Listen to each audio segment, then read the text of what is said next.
All right, I want to give all praise and glory to Yahweh Ba'Hashem, Yahweh Shai Ba'Hashem HaRukakwadash.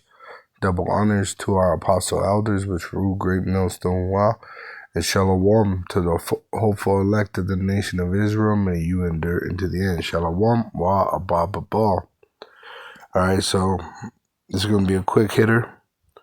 Proverbs 31:3 in the NLT. Do not waste your strength on women, on those who ruin kings. And, that's good knowledge today. Still, this was written thousands of years ago, but this is good knowledge today. The scriptures are faithful and true.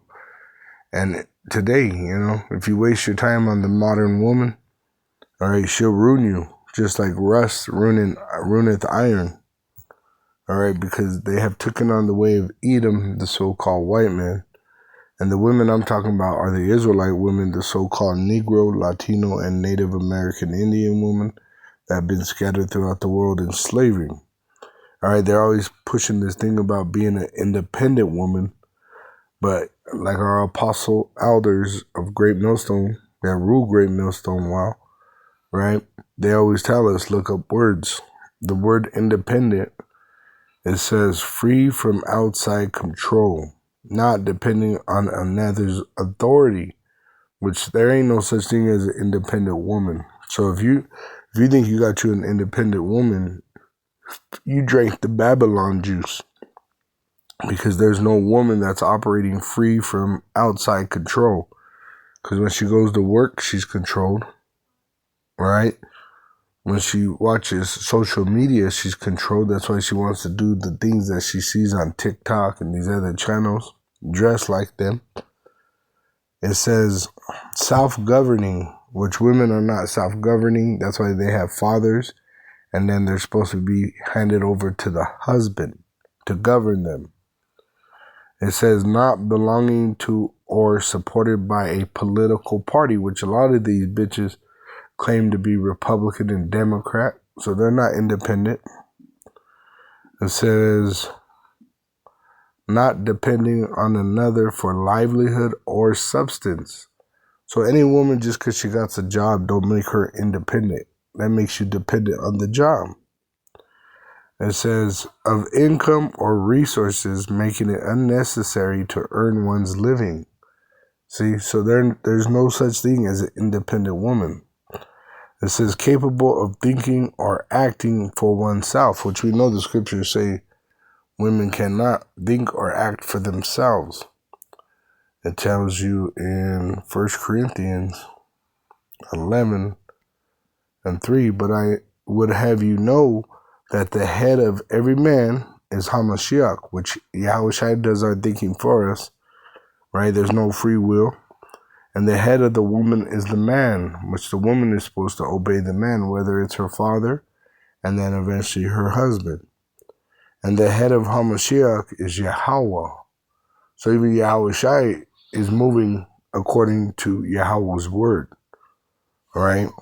So there's no such thing as an independent woman. It says not connected with another or with each other, separate. So any bitch that goes out with her friends, has friends, they are not independent. All right? If you're an independent woman, you don't need friends. It says not depending on something else for strength or effectiveness, freestanding, which is another cut to the so-called modern woman, right? They need the police to protect them. They need a gun to protect them, right? They can't fight off anything with their bare hands. Mathematics, it says, we'll just move on past that. That's not relevant for this.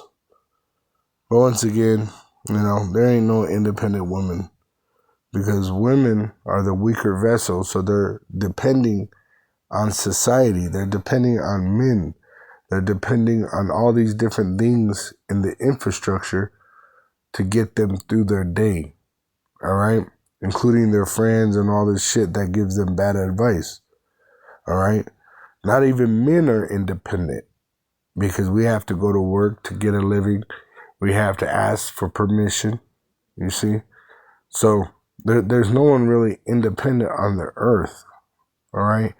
Yahweh is controlling Yahushai, and Yahushai is controlling all men, whether it's the right hand or the left hand.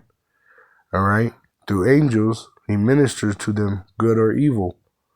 And then the women, they're supposed to be under their husband, but now these women want to be like men. So the Lord's going to punish them and put them to death, as it says in Ezekiel 4. Ezekiel 9 verse 4. Salakia 9 verse 4. And I'll just get to the point. It says in verse 5, so this is after the hopeful elect are sealed.